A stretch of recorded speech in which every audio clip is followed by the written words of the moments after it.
శ్రీమాత్రే నమః. సద్గురు జ్యోతిషాలయం వారికి ఒక విశ్లేషణ. 6 రాసుల వారికి రానున్న 56 రోజులు అత్యంత కీలకం అని కూడా చెప్పచ్చు. ఈ 6 రాసులు మీరున్నారా?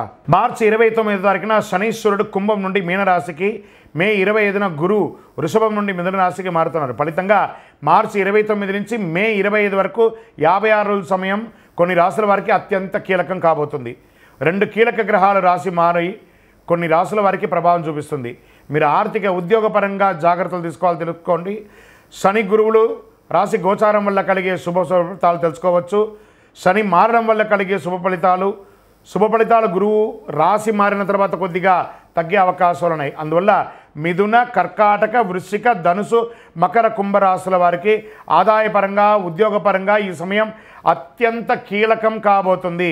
ఈ రాశుల వారు దీపం ఉండగానే ఇల్లు చక్కదిద్దుకోవాలంటారు చూసారా? ఈ 56 రోజులు ఏమైనా చేయండి. మిథున రాశి వారికి శని దశమ స్థానంలో, గురువు ఇదే రాశిలో మారుతున్నందువలన ఆదాయం పెరిగే అవకాశం ఉన్నా వృత్తి ఉద్యోగాల ఇబ్బందులు ఎదురయ్యే అవకాశాలు ఉంది. కెరీర్ మీద జాగ్రత్తగా శ్రద్ధ పెట్టడం, ఏమైనా సమస్యలు ఉన్న పక్షంలో వాటిని పరిష్కరించుకోవడం మంచిది.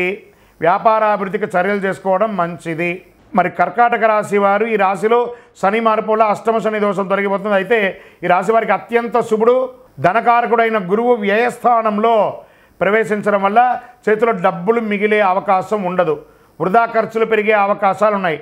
ప్రస్తుతం సంపాదిస్తున్న ఆదాయాన్ని పెట్టుబడులు పెట్టడం, ఫిక్స్డ్ డిపాజిట్ చేయడం, ఆస్తులు కొనడం, షేర్లు స్పెక్యులేషన్ మదువు చేయడం వల్ల భవిష్యత్తులో ఆర్థికమైనటువంటి సమస్యలు తలెత్తకుండా చూసుకోవచ్చు. మరి వృశ్చిక రాశి వారికి శని మార్పుతో ఈ రాశికి అర్ధాష్టమ శని దోషం తొలగిపోతుంది. ఫలితంగా ఉద్యోగ సమస్యల నుంచి విముక్తులు పొందుతారు.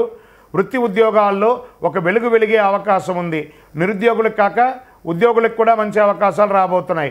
గురువు అష్టమ స్థానంలో మారినందువల్ల ఆర్థిక సమస్యలు తలెత్తే అవకాశాలు ఉన్నాయి. చేతిలో డబ్బులు మిగలని పరిస్థితి ఏర్పడుతుంది. ప్రస్తుత ఆదాయాన్ని వీలున్న మార్గంలో భద్రపరచుకోవడం మంచిది. మరి ధనుసు రాశి వారికి శని రాశి నుంచి మార్పుతో ఈ రాశికి అర్ధాష్టమ శని కూడా ప్రారంభమవుతుంది. దీనివల్ల ఉద్యోగంలోనే కాకుండా కుటుంబంలోనూ సమస్య తలెత్తుతాయి. ఆస్తి వివాదాలు కూడా ప్రారంభం కావచ్చు. వీటి మీద మరింత శ్రద్ధ పెట్టడం మంచిది. ఆరోగ్యం పట్ల శ్రద్ధ వహించాలి. గురువు సప్తమ స్థానంలో మారడం వల్ల ఆదాయం దినదినాభివృద్ధిగా చెందుతుంది.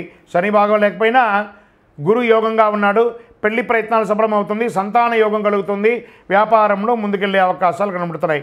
మకర రాశి వారికి మార్చి 29తో ఏళ్నాడు శని దోషం నుంచి విముక్తి పొంది ఉద్యోగపరంగా అంచనాలకు మించి పురోగతి పొందుతారు. నిరుద్యోగులకి మల్టిపుల్ ఆఫర్స్, వృత్తి వ్యాపారాల అభివృద్ధి బాటపడతారు. గురువు 6వ స్థానంలోకి మారుతున్నందువల్ల ఆర్థిక సమస్యలు తలెత్తే అవకాశం ఉంది. కాబట్టి ప్రస్తుత సంపాదన ఎంత వీలైనంత జాగ్రత్త పరుచుకొని ఖర్చు పెట్టుకుంటే మంచిది. మరి కుంభరాశి వారికి ఈ రాశి వారికి మార్చి 29 శని ధనస్థానంలోకి ప్రవేశిస్తున్నందువల్ల చేతిలో డబ్బులు మిగలని పరిస్థితి ఏర్పడుతుంది. మొండి బాకీలు పెరుగుతాయి. శ్రమ ఎక్కువ, ఫలితం తక్కువ ఉంటుంది. ఉద్యోగంలో సమస్యలు పెరిగే అవకాశం ఉంది. పంచమ స్థానంలో గురువు ప్రవేశంతో ఆదాయం వృద్ధి చెందుతుంది. ఈలోగా ఉద్యోగస్తులు అధికారులతో జాగ్రత్తగా ఉండడం మంచిది. ఆర్థిక లావాదేవీల పట్ల జాగ్రత్తగా వహించండి. అన్నదమ్ముల దగ్గర జాగ్రత్తగా ఉండండి.